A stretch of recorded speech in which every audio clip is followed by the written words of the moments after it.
Hello, hello, hello. Noticed I had a button undone there.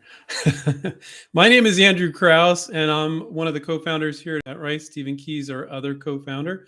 And we've been doing these Monday Q&As for a full hour for quite some time now, and I really enjoy them. You guys ask great questions, and you guys, at least you say you think my answers are great. I don't think you'd just be saying that if you didn't mean it. So I appreciate you guys. You guys appreciate that I'm here to help. And I just want to say a few things before we get started. One, I'm going to spend a whole hour doing Q&A for you guys for free. So the way you can thank me is to make sure to subscribe. Click the little bell next to the subscribe button so you get notified of these live streams and other new videos we do. And then watch our other videos, which I think are fantastic. I'm the co-founder, so I might be a bit biased, but watch other videos and give them a thumbs up and interact. Maybe you want to ask a question under a video, what have you. And the other thing that I'm going to say, which I always forget to do, but I see we already have questions about patents, is anything that I share with you should not be considered legal advice. Please consult your attorney if you're looking for legal advice, okay? And do not consider what I say to be legal advice. I might give you my opinion, but it is not legal advice. All right, I was really thirsty there, so I had to take care of that so I can answer your questions. All right. The other thing I'm going to say, I put down in the chat there, we have a webinar series. We have one coming up on this Thursday on the 10th. So make sure to sign up for that. If you look in the chat, you'll see the link to it where you can sign up. And we're going to be doing that the entire year, one a month for the entire year. So sign up for that. That's free. And start typing in your questions. I had a few people say, "Oh, Andrew, I think I talked to one of our salespeople, and they said that somebody said, well, Andrew didn't get to my questions." I'm like, I can't get to them all, but in these live streams. So what I'll say is, if you ask your questions sooner rather than later, when people show up 30 minutes in or something, yeah, I might not get to your question, but I usually pretty good at getting to the questions that are early on. So because I'm here to help you guys. So all right. Caleb says, Andrew, oh, and can you guys type in yes that you can hear me? I know you can, because somebody would have said something if my mic wasn't working, but if you could type in yes, that would be great. Let's see, well, there's a little delay, so I'll take a look at that in a second. Caleb said, Andrew, my PPA is up in May.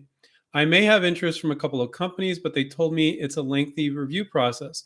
Best advice for keeping my idea protected. And Caleb says, I'm worried about the PP will expire before I get confirmation. Okay, I got a bunch of yeses, so I know you guys can hear me. So again, what I'm sharing is not legal advice. And Caleb, providing you have not made public disclosure, you haven't put it up on a website or sold it at a swap meet, and you're just privately showing this to people for potential licensing. What we teach our students, I'm not telling you what to do, but what I'm saying what we teach our students is you could just file that provisional again. If a patent attorney did it for you, you could take that yourself and pay the patent office filing fee of $75, and you'll get another year. Now, it won't continue your year from the original date. If you filed it today, you get a year from today. I have never seen that to be an issue with our students. It's never caused a problem. And this perception you need continual protection all the time, and if they don't get back to you before your PPA runs out, sometimes patent attorneys will take advantage of you there, and they'll go, oh yeah, if you want to preserve your filing rights, you need to give me 10 grand for a patent. And they didn't tell you that if you hadn't made public disclosure, you can file the provisional again, and you'll get a year from the new provisional date, not from the old one. It's that the old one didn't even exist. But what you've done, Caleb, is you created a paper trail with them. So you're showing you're the first true inventor. You created that paper trail. I've never seen one of our students get knocked off by a company where they created a paper trail and filed a PPA. I don't care if you filed another one to get a new date. I wouldn't worry about it. Now, that's not legal advice, but I've never seen that advice bite one of our students in the butt. Could it one day? Yeah. Is it worth spending $10,000 on a patent? Hell no, in my opinion. I would never take that risk. So that's your answer. You probably didn't expect such a thorough answer, but that's it. Let's see. Thoughtful Jones said, and you guys can type your first name or I can read your handle, whatever works for you. Hi, I had contact with a company that expressed interest in my product idea. I haven't heard anything back since November. Well, Why would you? I mean, you need to follow up. Followed up in December, and now I have a product and a sell sheet. How would you follow up now? So I would follow up. I don't know if you had sent your sell sheet before or not, or you said you got interest. Well, what did you show if you didn't send a sell sheet before and you only have it now? But I would send the sell sheet and I would say, you expressed some interest in my product. And could we set up a time to talk about it? So, whenever you get interest from a company, you want to talk to them on the phone, no endless back and forth via email. Now, you need to know what to say on those calls. And it depends on what else has transpired before that. But we guide our students on that. Our coaches and our negotiation coach, Paul, guides our students on how to handle those things. And so, if I had the specifics on what you sent before, sometimes I get people that say, I have a company that's interested. When I ask them with more details, these aren't our students, these are non inventRight students. They didn't get a company interested. The company just said, yeah, you can send it to me, but they hadn't seen it yet. I'm like, how would you define that as the company being interested? They're interested in seeing what you have, but they didn't show interest in your product. I'm not saying that's what happened with you. I'm just saying I see that. And it's very important when you're reaching out to companies or even asking questions of me, that you spend the time to be as articulate as possible. Sometimes we do these Q&As and I'll read a few sentences, like 3 or 4 sentences, and I'm like, did this person even proofread this? And so you want to do the same thing when you send to companies. You want to be very thoughtful and articulate. And hey, if you didn't finish high school or college or whatever, and you're not that great at writing, you got somebody in your family you can check. Hey, get Grammarly if you need to, that program that will check your grammar and your spelling and even give you suggestions for how to phrase it properly. But that's very important, okay? You don't need to come across as a captain of industry, but it looks like you sent a half-assed email that is poor English. And we have students that are in other countries where English is their second language, and they do a great job. So they either utilize a friend or use Grammarly to make sure your grammar is correct. That was just a random thought.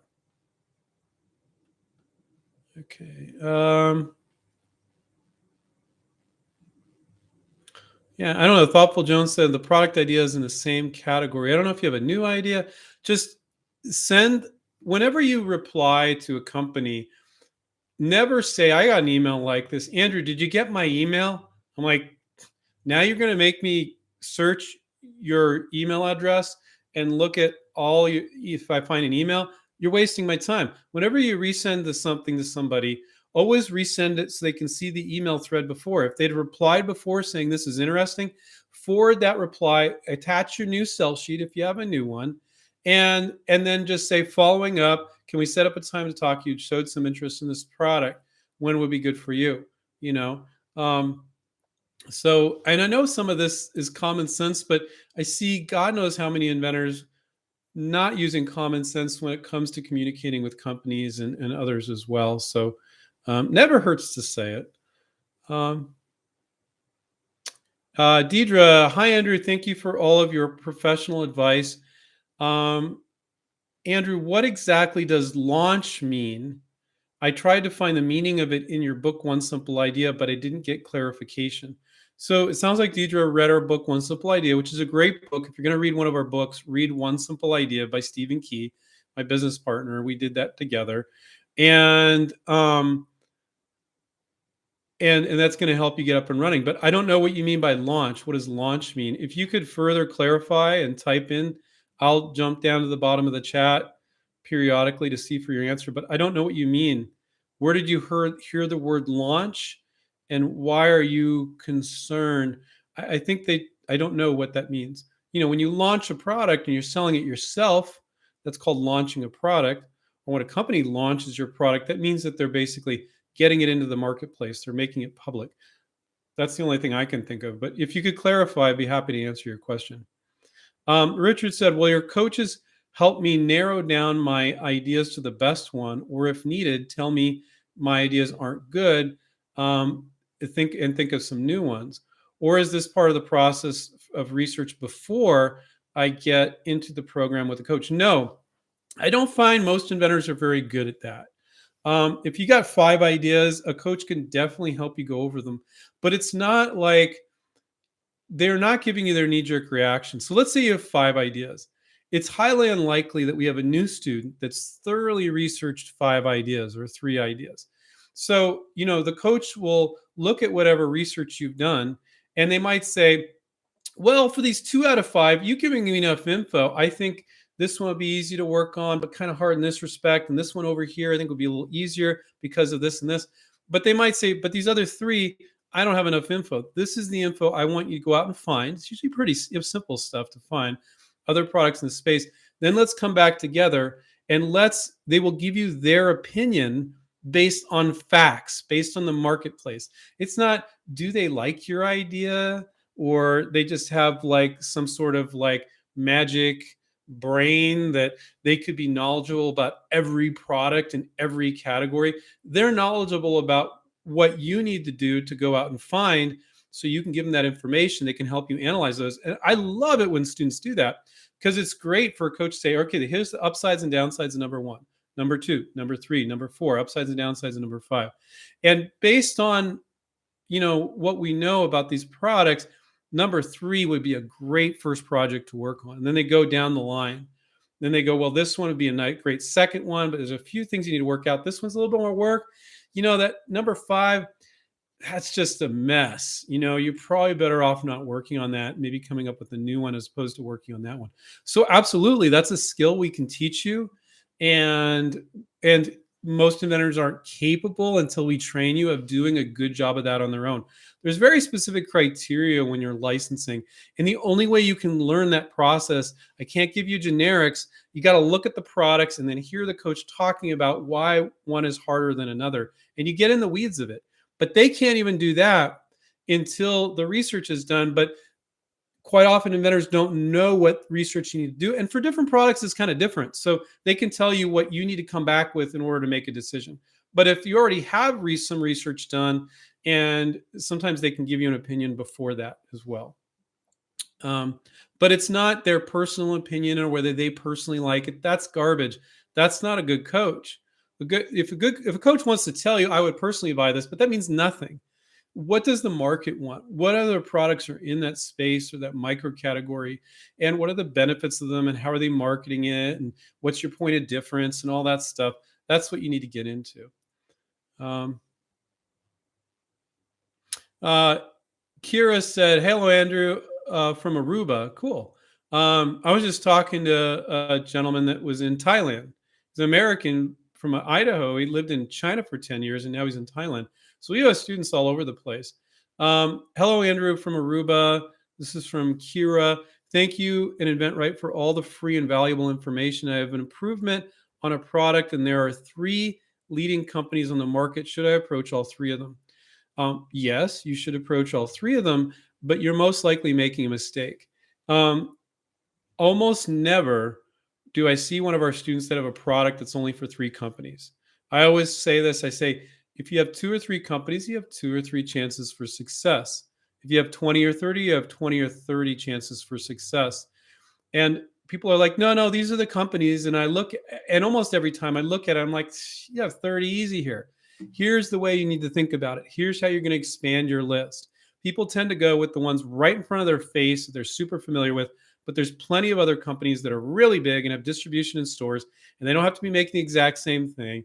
And now your list is 30. So yes, I would approach all 3 of them. Hell yeah. But I would also, if you think that approaching the 3 that you have, you're done, that's rookie hour. You need to make a list of 20 or 30. Now, there are projects, I'll admit, where it's like, okay, there isn't 30 companies on this one. Even if we expand it out, there's only 12 or 15. There are some of those. But there's always more than 3. And if you only have 3 and you do use our techniques to make your list bigger and a coach is guiding you and you still only have 3, you should have thought about working on that project. You probably shouldn't have worked on it to begin with, because I don't like those numbers. I don't like it that there's only 3 companies you can license to. But 99 times out of 100, that is not the case that the inventor thinks it is. When I look at it, it's totally not the case. So don't freak out. I bet you have a bunch of other companies, but you got to expand your list. So thank you. That was from Kira. Thank you, Kira. Sorry, I'm paging up and down too quickly and here I'm getting lost. Shane said, hi, Andrew. Is there ever a situation where it is beneficial to submit a PPA on IP. IP is short for intellectual property, so he's being fancy there. That's cool.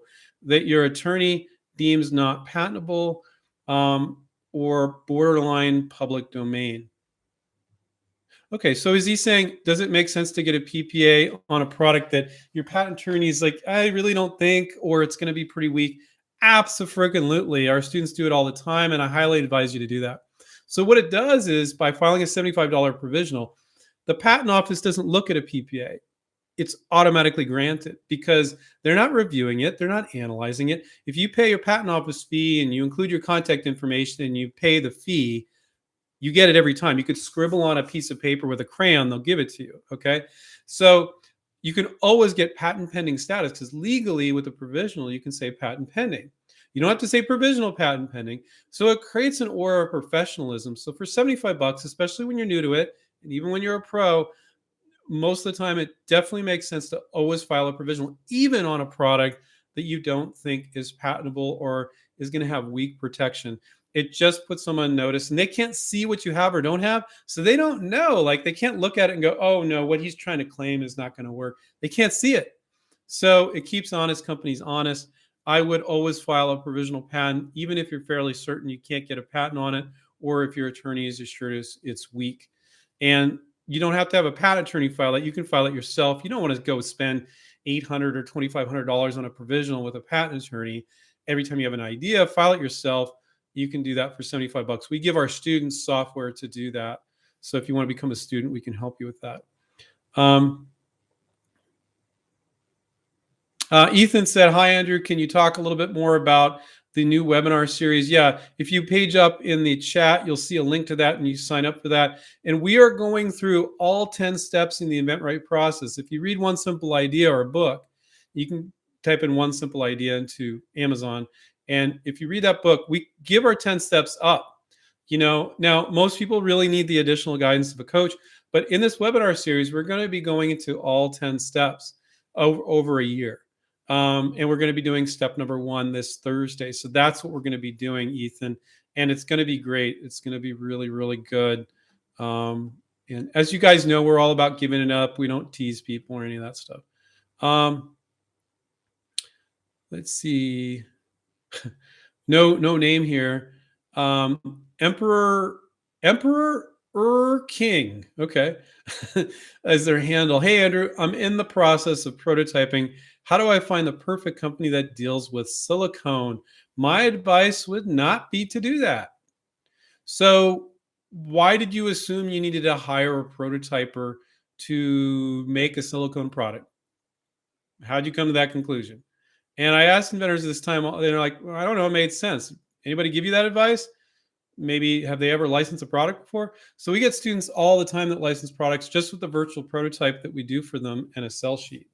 You don't need to make a prototype in order to license a product, okay? And so to go out and spend, you know, $2, $3, $4, $5 grand to make a prototype, if you can just do a virtual prototype and you can see that there's products out there and you know it can be made, but you're having a hard time making it yourself. Now, if you're really great at prototyping and you could just, let's say it's a pot holder or something, you buy a silicone pot holder and you cut it into different shape or something, it's a random thought. You can make your own prototype. That's great, but a lot of times you can't do that. And so virtual prototype is fine. And when they ask you how it's done, you go, well, there's that and that, and I just changed this. And they're like, oh, okay. They give us enough info to get some quotes over in Asia to make sure we can make this at a reasonable price. So you're under the misperception that you need a prototype. And I'm telling you, you don't. Now, when our students do virtual prototypes, sometimes they'll cobble together something with duct tape or cannibalize something. It looks terrible, but it kind of works, or it falls apart after a couple of times. That's fine too. Maybe even do a video, maybe even show them that, because they see your beautiful virtual prototype and then they see you do a video where it's kind of at a distance, but let's say it's a dog toy and you see the dog playing with it, the dog's going crazy over it. And yeah, they can see it might be a little bit more crude. Maybe they can't so much from a distance, and that's fine. So I can't, Emperor is your handle. I can't tell you, I don't know your product. So I might look at it and go, oh no, you should do a prototype. But I can tell you 9.5 times out of 10, you don't need that. And you just thought you needed it. And people love to delay reaching out to companies. If you're spending money with a patent attorney, okay, it's on them because you feel good. I gave 10 grand to a patent attorney. So things are happening. Things are moving forward. I gave 5 grand to a prototyper. Things are moving forward. And you're just kind of kicking back and doing BS. That's just BS. You don't need to do that. You don't need to spend that kind of money. And imagine if you spend 10 grand on a patent and 5 grand on a prototype. And if with every idea you come up with, your spouse or yourself or somebody in your family going, you're not going to keep doing that. But if you spend 75 bucks on a provisional, a few bucks on a virtual prototype and a sell sheet, you can do this forever. So, Emperor, I'm not telling you don't do a prototype because I don't know what your product is because you don't have a coach, but I'm telling you most of the time you don't need it. It's probably not the response that you thought you get. Okay, so let's see. Paged up too quick here. No name, but man of God or Rob. Okay, it says Rob. It says I have an idea that would help us all. Well, first of all, no, you're incorrect, Rob. No idea on the face of the planet helps us all. There is no product on the face of the planet that we'll all want. So it's fine if you say it here, we're all friends here. Never say to a company, this is something everybody will want. Or if we only get 2% of the market, this is another rookie move. If we only get 2% of the market, we'll both be rich or crap like that. So no, your product is not a product that will help us all. It's not. I don't care if it's toilet paper. It still won't help us all. So because some people use bidets and they don't use toilet paper or whatever. You get the point. I'm just using you as an example. I don't know what your product is, but so I have an idea that would help us all. Where do I start? I have 2,000, if that means anything. So so basically you're going to want to license your product. You're not going to start a business and sell a product yourself with $2,000. No way, no how. So what I would do is study the marketplace, look at all the other products in the space of your invention, figure out if the product makes sense. Most inventors do not study the marketplace. On that webinar we're going to do on Thursday, I'm going to be showing you how to use Google Images and Google Shopping and Amazon to study all the other products in the space of your invention. So, and your goal when you're doing this research is not to prove there's nothing like your product. Going into your research, going to prove everything else sucks and yours is better is a wrong mindset. You want to acknowledge these other products are kind of on the same shelf or same aisle as your product would be, or kind of in the same space. You want to acknowledge all those things and go, how does my product fit in? Do I need to make some changes? That's the first thing you need to do. Then you'll need to make a sell sheet. If you were with us, we'd have you do a virtual prototype. Then you got to make your list of companies and do all that. Now, our program is, even though you're paying it over 6 months, is $3,500 for one-on-one coaching for half a year. Includes a bunch of other stuff too. Our academy program is less than that. It's under $2,000.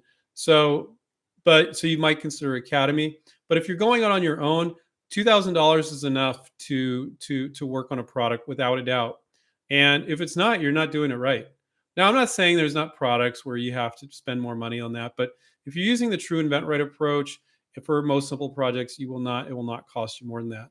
But I would watch our webinar series, go into the chat and see my link I put in there and sign up for that. And it's going to show you how to get started on step number 1. And all y'all, I'm not from the South, but I joke about it. My stepmother's from Louisiana. And so all y'all need to go in there and register for that and really learn how to do step number 1 right. Okay. And that's this Thursday. Let's see what else we got here.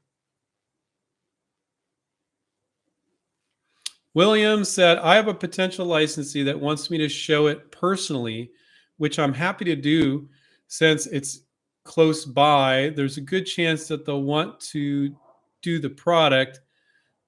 Should I leave the prototype with them? I dispensed with the sell sheet idea on this one. Instead, we did a package design. Yeah, if you did a package design, that can almost be like a sell sheet in some ways. That's unusual, but I think that might work.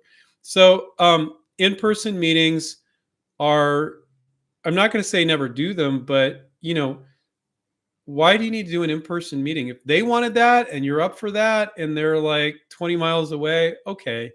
But the right people will never be in the room. Licensing is like an email, a phone call, or a Zoom meeting, 5 more emails, another phone call or Zoom meeting, and it's over a period of months. if you want to go there, that's fine. I consider it a waste of time, but you can do that. And so, what is your question? There's a good chance to want to do the product. Yeah. You want to do all the same stuff you do on a first meeting. You want to establish rapport. You want to get them talking about the product. The fact that they're willing to meet with you in person and spend 15 minutes with you is great. And if you want to do that in person, is perfectly fine. I think for most inventors, it's not a right match. I'd rather do it on Zoom or the phone. But if it's close by, I don't see any harm in it. Next time, I would create a sell sheet rather than a package design. But package design is almost like a sell sheet, so that's fine. So I would go ahead and meet with them. I would go for it. But you should really talk to somebody that's done licensing deals before to guide you on what to say on those calls. I mean, sorry, and they're so you not used to doing in-person meetings, but to what to say there. You are not. This is what I'll say. What not to do. This by no means. I don't care meeting with in person. There's no way, hell or high water, that you're going there to do a deal. That's not what you're going there to do. You're going there to establish rapport, get them talking about the product, and look them in the eye to see if they really like the product and talk about the product. Okay. You are not trying to close a deal at this in person meeting. If you're trying to do that, you've been watching too much of that silly show, Shark Tank. That's not how business is done. That's not how licensing deals are done. So that's my advice to you. You follow that advice, you'll be just fine. I think it's perfectly fine. You're going to meet with them, providing you're not a little off. I don't know you, William, but some inventors are off enough where it's better not to do an in-person meeting. Some, and they're brilliant and they come up with great ideas, but they just don't know how to conduct themselves in an in-person meeting well enough. You'd be better off with a phone call. But I have a feeling that's not you. If you're creating mock-ups of packaging and stuff, I think you'll do fine. Matt Yont said, I am aware of Stephen's advice to go with a provisional before submitting. What advice in a situation in which a utility patent has been applied for but rejected prior to submitting to companies? Okay. Well, first off, I'm a little confused how your utility patent was rejected. I could guarantee any of you 100% of the time that we could get you a patent on anything. So now you guys are paying attention, right? So if your attorney throws in some claims that are weak enough, if it's so specific, the patent office will grant it to you. It won't protect much of anything, but it will grant you on a hinge is working just this way, and just patent office will be like, well, that's so specific. Yeah, you can have that. It's not going to protect you much, but you can have it. So you can always get a patent. So I'm a little confused on how your utility patent was applied for but rejected, because usually attorneys will put in difficult claims and they'll put some easy claims, and they can always get a patent for you if a patent's important to you. So it was applied for and rejected, and we get students doing deals all the time where the companies don't care about patents. So I would just move forward with the deal. Just because your patent didn't work out doesn't mean you can't do a licensing deal. And you could cover something in a provisional patent. I would file a provisional patent. I bet you there's some form of coverage or something that you and your attorney didn't do right. If you just put it all up in your patent attorney, you didn't say, here's what I want to protect and here's all the variation of workaround improvements. A lot of patent attorneys won't force you to do that because the inventor falsely believes, like, well, you're the patent attorney, you're going to do that. Bullshit. You're the one that's supposed to give them the information about what they're supposed to protect. And if you didn't do that, maybe your whole situation with your patent attorney, they were a little clueless, you were clueless, and it didn't work out. Maybe you tried to file this thing yourself. I don't know. And that's why it didn't work out. I see inventors try to do that. We highly advise inventors to file their own provisional, but to file a full utility, I think that's craziness. I've seen inventors pull it off, and I'm always impressed, but you need experience to do that. So I would file a provisional, and if you believe the product has a solid benefit, I would still try to license it. We get students licensed all the time. The student files a provisional, company shows interest, they start to move forward. The student asks at the right point in time, you care about patents. Company's like, we don't care. We'll pay you royalties regardless. Great. So I can't say that's how it's going to work out with your particular product, but it might. So I would go for it if you think the product is a point of difference and would compete with other products in that category. Okay. Let's see. There was some people that I asked to type in earlier. I don't know if they did. I don't see ever who it was. It was somebody, but I don't see that they typed in. Anyway, we'll try to get to as many as we can here, guys. Let's see. I lost my place now because I paged up and down too quickly. Okay, that was Matt. Thank you for the question, Matt.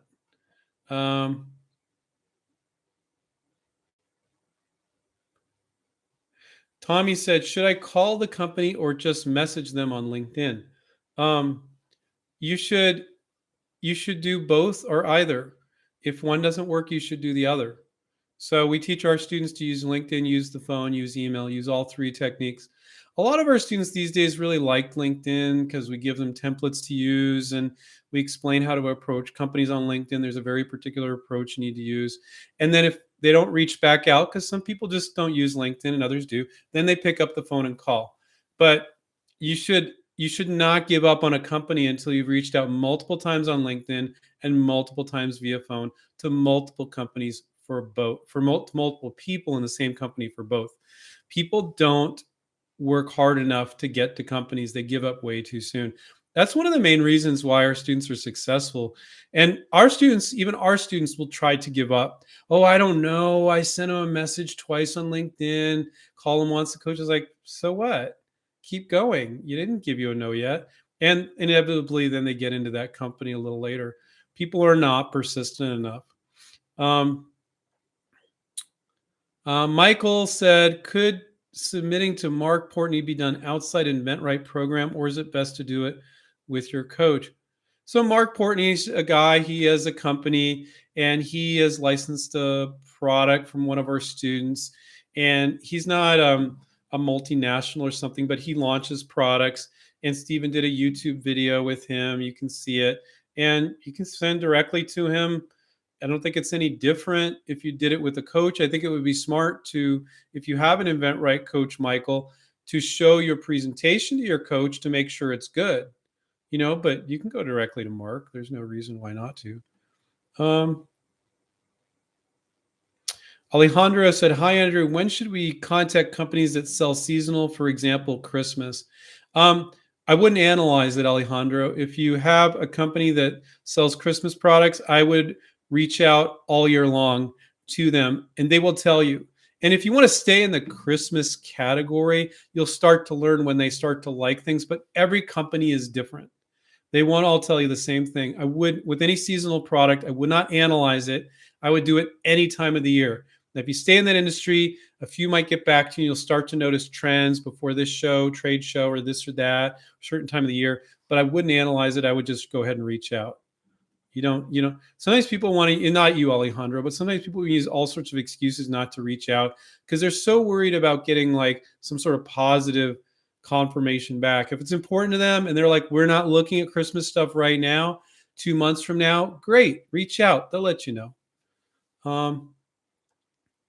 Kevin said, when sending a sell sheet via email, should you embed it into the email or send it as a link?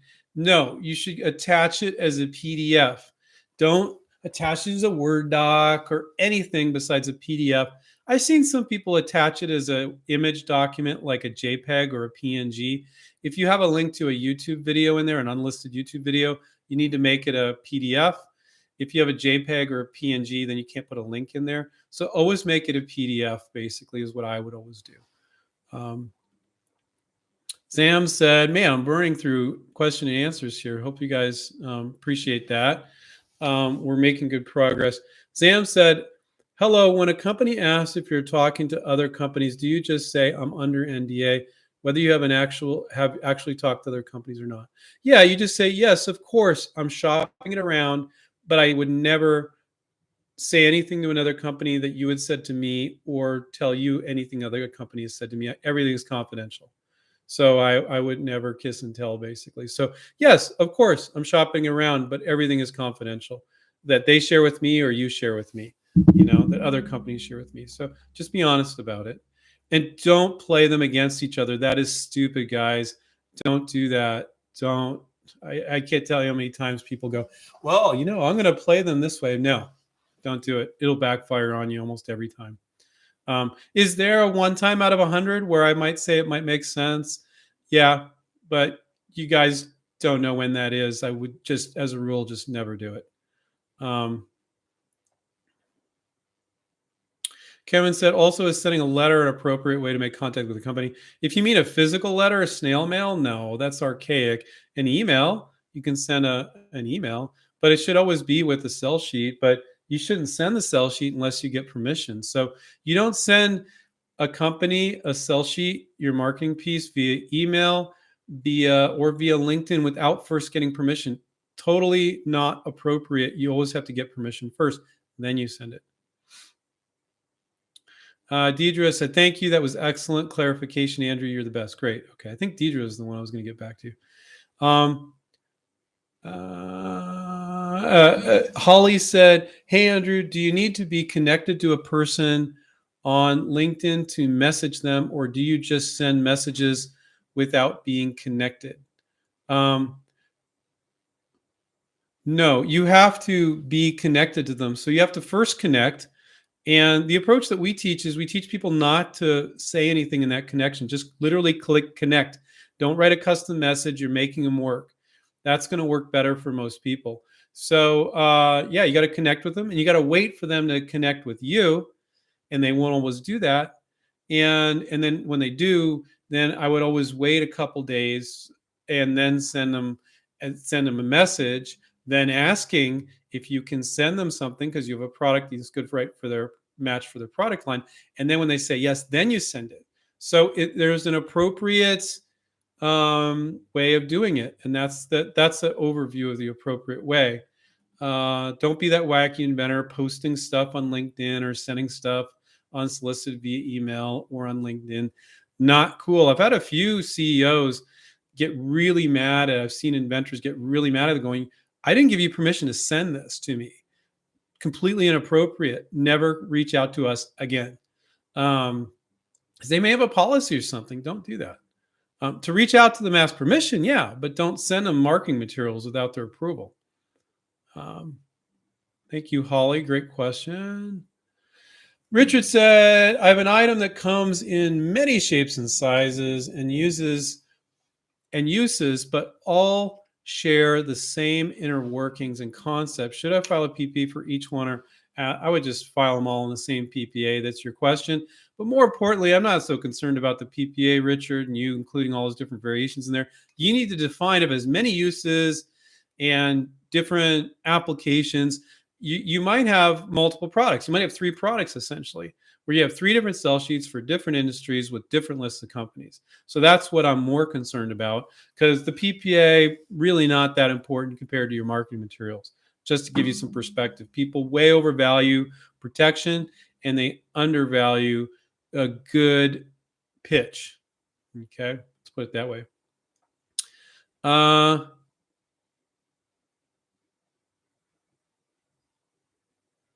Can you put patents on seeds or oats type of packaging products?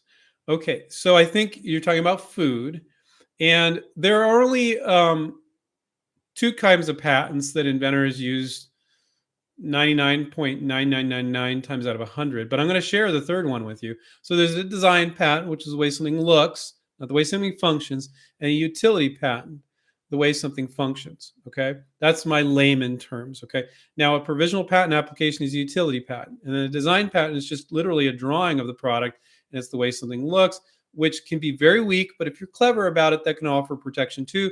But there's no provisional, so you need to spend the full money to get the design patent. 99 times out of 100, you're filing a utility patent, and a small percentage at a time, design patent makes sense. But there is another third type of patent that's interesting called a plant patent. And so if you have a new seed or a new way of germinating a plant or something, you can get into a plant patent. So as Sarah's question was, can you put patents on seeds or oat type product? And maybe a plant patent be applicable to you. I've never had a student that filed a plant patent before, a patent on plants, but it does exist. So you might look into that. Richard said, how long does the webinar last? Well, about as long as this. It's an hour. So if you could tolerate listening to me for an hour, Richard, hopefully you'll enjoy that webinar, which will be an hour. Ethan said, can I join the webinar thing if I'm still in high school? Absolutely, Ethan. We've had InventRight students that were high school students.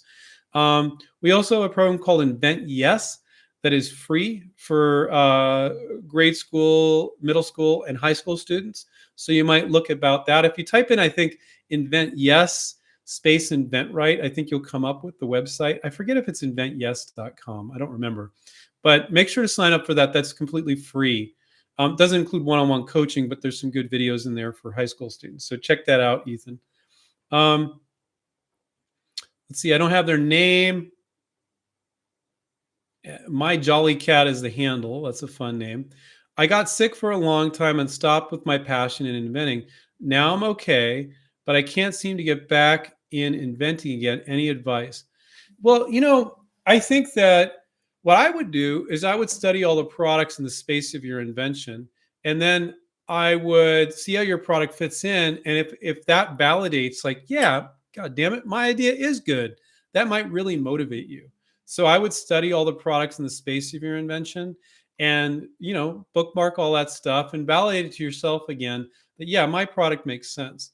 If you don't have a product and you want to come up with a new product, I love that. Just start studying a micro category, like all the kitchen cutting boards or all barbecue spatulas or all car air fresheners. No invention. And bookmark all that stuff, make notes, and then come up with an invention, maybe the next day, the next week, the next month.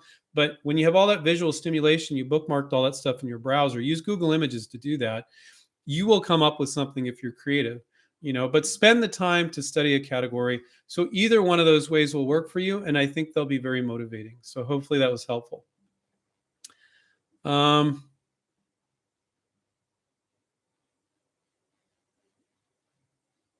Okay. Well, Caleb says some companies won't accept my idea if it's not an issued patent and publicly viewable, or just not publicly viewable. Is that worth presenting to those companies? No, they're archaic, Caleb. That's not most companies. They're basically saying we're not open to innovation.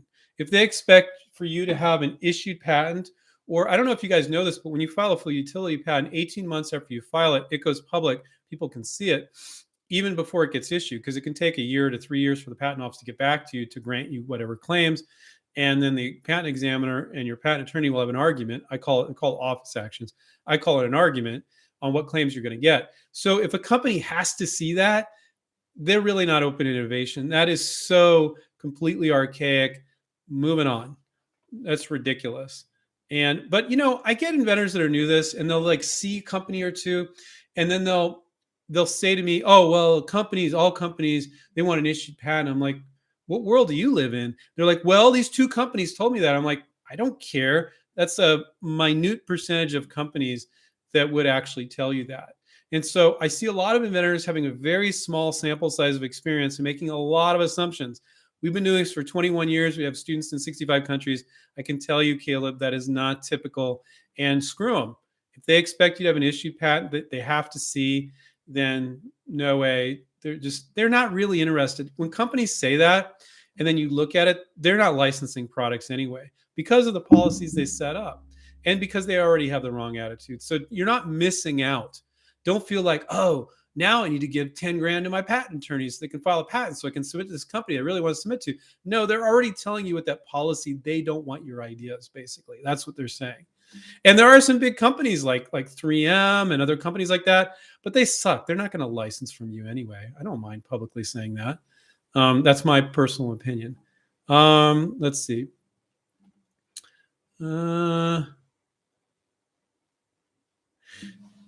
Geo said, any pump volume below 10B is a dead cat. A healthy pump is 40B. So put your money here for the real pumping. I have no idea what the heck you're talking about, Leo. I should have read it before. I don't know what you're talking about, Leo, but it sounds interesting. Will said, I'm talking with a company at the moment. A bunch of you are doing that. So good on you guys for reaching out to companies. I'm talking with a company at the moment. I don't know if some of you are just InventRight students already and you're just joining my public live chat too.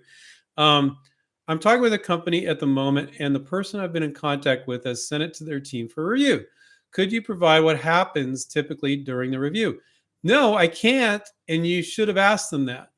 So you should have said, what does the review process involve? And there's anything you need from me. And you can still do that, Will. What does the review process involve? When should I expect to hear back? And is there anything you need from me? Okay. That's what you should say. And every company will give you a different answer. So, this whole like, oh, every company acts the same or this black and white answer, we give black and white answers that happen most of the time, but every company is different. So, my business partner, other co-founder, did a book, How to Become a Professional Inventor, and he interviewed 30 companies. And what you learn from that book is no two companies are the same. They all have different attitudes. Some companies are like, we'd really prefer just a slight variation because we're kind of risk adverse. We don't want to do anything mind blowing with the new product. And other ones are like, if it's not mind blowing, we don't want it. And then they have different policies for what they like to see. It's all different, guys. But a lot of the rules that we teach work most of the time. Sometimes we'll get an InventRight student that's been a fan watching our YouTube shows for a while. And this doesn't happen often, and then they'll tell their coach, well, no. Andrew said, or Steven said on a YouTube video, blah, blah, blah. And the coach is like, I know, but for your product, this is applicable. And they actually they'll put them over to me and I'll talk to them and they just don't believe it. I need to hear from Andrew. And I'm like, your coach was right. On your product's a little bit different here. Yeah, generally that's true, but for your product, this is the way to do it. And the poor coach is like, I said the same thing. They didn't listen to me, but they wanted to hear Andrew say it or Steven say it, because they heard us say it on a YouTube show. But we don't know what your product is on a YouTube show. So we can't specifically say because you don't have a coach, So let's see what we got going next year. Oh,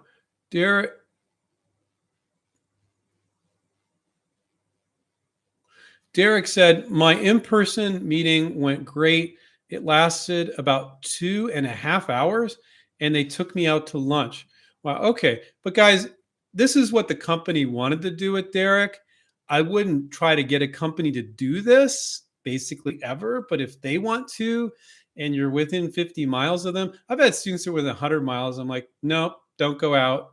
Not worth the time, right? People won't be there. But that's great. It worked out for you, Derek. But how often is a company going to be that close to you?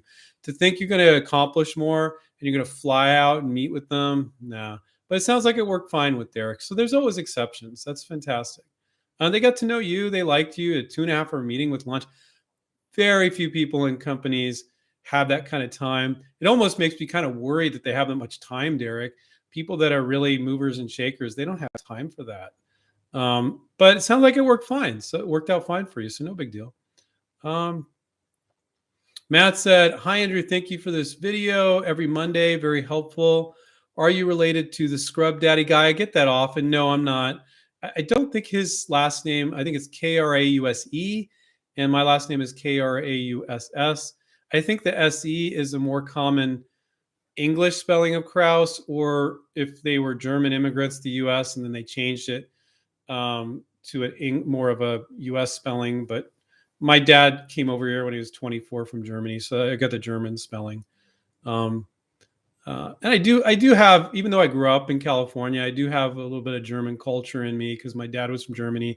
I'm a first generation American on my dad's side and second on my mom's side, but her parents were from Germany too.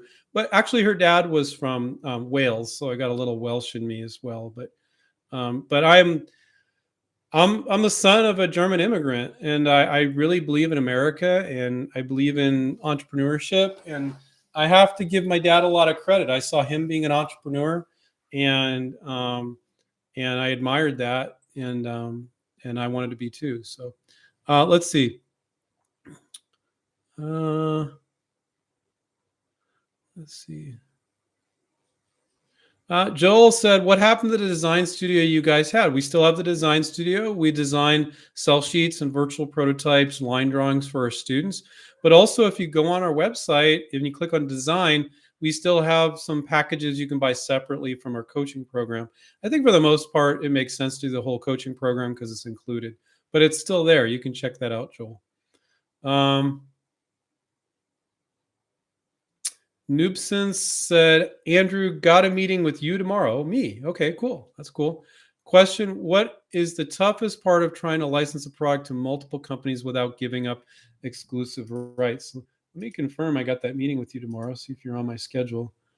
Your name, I don't know what your name is because you just got a handle, so I can't really check that. But I believe you. If you're on my calendar, that's good. So first off, Noobsense is your Noob Sauce TV. Okay, that's your handle, or your other handle is Dr. P. So yeah, if you're Patrick, yeah, I see you on my calendar tomorrow. So the answer is a lot of inventors are under a misperception that if they license to 5 companies, they'll make more money. It's not going to happen if one company wants an exclusive and the other companies are going to be selling the exact same place, the exact same thing. That makes no sense. You're not going to do that. And if it's a really big company and they're going to sell 20,000, 50,000, 200,000, million units, it depends on the product. It depends. Don't be greedy. But if you got a different version of the product, it's for a different distribution channel, it's for a different geography, or it's for a different industry. And as long as they're not stepping on each other's toes, you can definitely license, do multiple licenses, but without looking at the product. And tomorrow I'll let you know. I'll take a look at your product if you want to send it to me. If not, you can call the main number and we'll send you an NDA if you want to send it to me. And I'll tell you if you can license that to multiple or if it just makes more sense to license it to one company. I'll be very honest with you. I can tell within 10 seconds usually. Okay.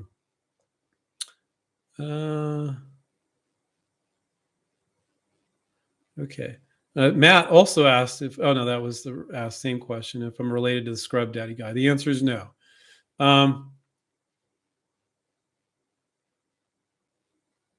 Alex says, can you suggest any resources for people who want to build their own prototypes, in particular plastic molding? So Alex, the question is, we teach people to license their products. So you're not selling your prototype, you're not selling your patent, you're selling the benefit of your idea. And you can do that with a marketing piece in a sell sheet or a video. So, but that doesn't mean that sometimes it doesn't make sense to mess around with a prototype. Sometimes you can make your own prototype using silicone mold making, and you can do that in your kitchen countertop. And there are some, if you just say silicone mold making for inventors or for prototypes, you can find some websites that specialize. I'm not talking about vendors, but they just sell you a little kit with the stuff you make. And you could actually mold something out of clay, then make the mold, and then you get the mold out of silicone, then you inject the plastic, and you can make a few. God, don't go through that if you can just cannibalize an existing product. Most of the time you can cannibalize an existing product. And if you're licensing, which is what we're all about here. So if you're like, oh no, I don't want to license for royalties, I want to make this and sell it myself, you're in the wrong place. So you got to decide if you want to license. So if you want to license, I would say most of the time it doesn't make sense to do plastic molding for your product. You're more often going to cannibalize something that exists. But I can't say without looking at your product. Let's see. We got a few minutes left. What about changing the color or changing the sound of something? I don't know. I without looking at the product doc, I can't say if that would be licensable. I have no idea. I don't know. Doesn't sound like it on the surface, pun intended, but it might make sense. Just changing the color of something, that's probably not an invention. But I can't say without looking at a product. Saki said, hi, Andrew. From your experience, what's the hardest industry to license to? I'm currently in the sporting good industry, sportwear and fitness equipment. I just talked to a guy who's in sportwear and fitness. That's a great category. I would say sportwear and fitness isn't as easy as like kitchen gadgets or home storage organization, but it's only a little bit harder. I'd say it's a perfectly good category. Brutal category is packaging that our other co-founder is in. So if it's a package that like a new toothpaste tube or something like that, it's selling in bazillions of units. If you don't have a lockdown understanding of how you're going to make this and intellectual property patents around it, they will try to figure out a way around you. So they're a brutal industry with packaging. We know how to work with packaging companies, but I wouldn't recommend that for a first project.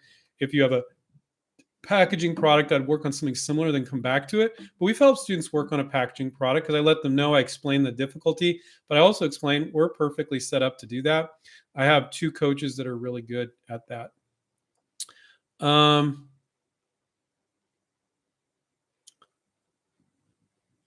oh, okay. Ethan said he took advantage. He's in high school of the Invent Yes program. That's fantastic, Ethan. I'm glad that's a program we have for high school students, middle school and grade school students. They can go in there and watch some videos on licensing, and it's free. Doesn't include coaching, but it's free. Um, Adrian said, "Hi, Andrew. I'm curious where people get their energy from when they get the lull after the initial reach out. Having just won 4 awards at the British Invention show, should I now update them?" No, so I'm just going to give you my opinion, Adrian. Don't be offended by this, but you winning awards at some invention show means absolutely nothing. It means nothing. I wouldn't even mention it to potential licensees. I would do a good marketing piece that they're going to be intrigued by. And, sitting around waiting for companies to respond to you, for one, your list of companies probably isn't big enough. And I would reach out to more companies. And if you don't have more, make a list of more. If you're only reaching out to 2 or 3, like that person said earlier, you got to be reaching out to 20 or 30. That'll help quell your anxiety about some waiting a while to get back to you. And then when you reach out to all 30, put it in a rotation where every Monday you're kind of reaching out again. I'm not saying you reach out every week, but you're reaching out to ones that you've waited a while. And then once you've got that in play, then we'll start working on another project. So my answer is work on more projects and more companies for each project. And then you're not going to be anxious when you only reach out to 2 or 3 companies, like that's taking forever to get back to you, because that's part of the licensing game. So that's how you're going to deal with that anxiety. I've guided many of our students to do that. That'll help you tremendously. So, but it's a great question, Adrian. I love that question.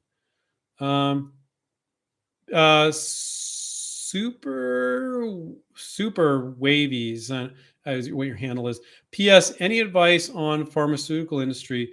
I don't know. I don't know what you mean by pharmaceutical industry or what type of product you have. Pharmaceutical industry is going to be more difficult to license to, without a doubt. It's not an industry you're going to license to without patents. It could be pending provisional, but so you got to have lockdown patentability, and it's going to be harder. But I would need more definition, and don't publicly share anything on this stream, about your invention. Michael said, "Hi, Andrew. Hi all. I have a patent in Europe and selling something in Europe. Does somebody abroad EU produce it? It's obvious for me that yes, you can. He's selling it also on EU territory, my territory. Okay. Well, Michael, proofread a little bit more, because the way you wrote it's very confusing. So he has a patent in Europe and he's selling in Europe. Does someone abroad, outside of the EU, can produce it? It's obvious for me. Yeah, you can work on licensing that. I guess that's your question. Absolutely. If you've been selling it in the EU and you have a patent, and could you then license it to a US company or European company that's big in the US? Yes. I'm not really sure, but he can sell it also in the EU territory, my territory. It's whatever you negotiate, Michael. There's whatever you negotiate. If you want to give him the EU territory, great. If you're like, no, I want to retain that, he's like, oh yeah, we're good with US and Canada. Whatever you can negotiate. So thank you. Took me a while to figure out your question, but I think I got it.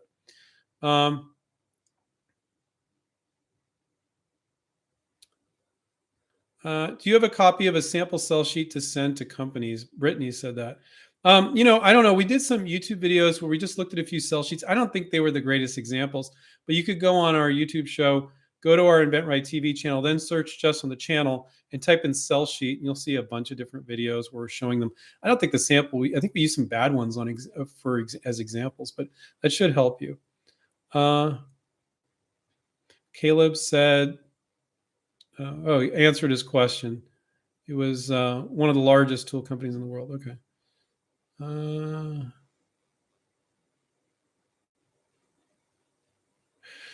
Alex said, thanks for your response. I've signed an NDA a couple months ago with a crude mock-up and illustrations and thought I should go further.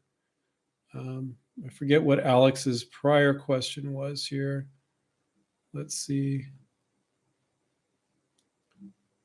I don't see the other one. All right. Martin said, doesn't matter. We're coming to the end. Well, we're at the end of the hour. Martin, I have a patent pending. My lawyer stopped doing my kind of patent. Can you help? Okay. Well, Martin, were you the guy that did plant patents? You had a plant patent? Let's see. Yeah, that you want to, if you have a plant patent, where it's a patent just for plants. I've literally never had a student that did one. Maybe I had one or two over 21 years, but you want to find an attorney that's just doing plant patents. Okay. And so if you just look up, what I would do is just go in the patent office or Google Patents and look up patents on plants and then see who the attorney was. If you're like, wow, this looks good, then reach out to that attorney. That's what I would do because that is a specialty.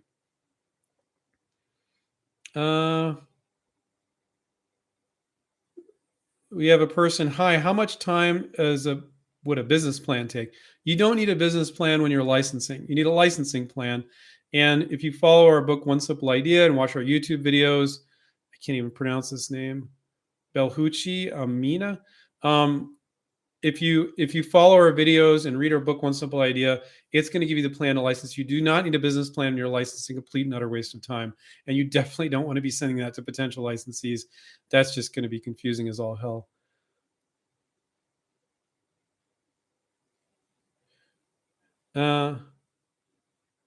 So Richard, what you said, what tools are needed in order to take our course with our coaching? Nothing. We will look at your product and coach will start guiding you from day one.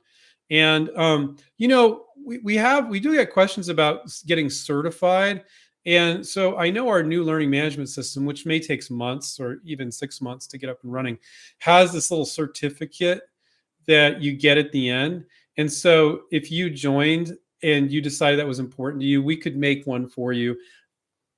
I don't think it matters.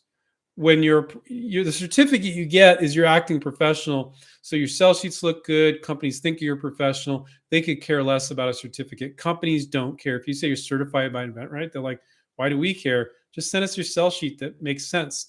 And we'll tell you if we're interested in the product. So I don't think it means anything. I don't think it matters. I think the way you present yourself when a coach guides you to do and say everything right, that is valuable. And a certificate, who cares? But we've had people ask that, and we are going to do that. And so if you join, we could get you one. Okay. Okay. Yeah. And then we had a person, Super Wavavza. I can't pronounce that. So you said, what's the best way for somebody in the UK to get in touch with yourself? So go to our website, inventRight.com, inventRight.com. Click on Contact Us, book a call. If you page down a little bit, there's a booking link, and book a call, and you'll see all our advisors' available times in your time zone. You don't need to worry about the time difference, and they will call you at the time you book. And that's the easiest way for any of you to reach out to us. Okay.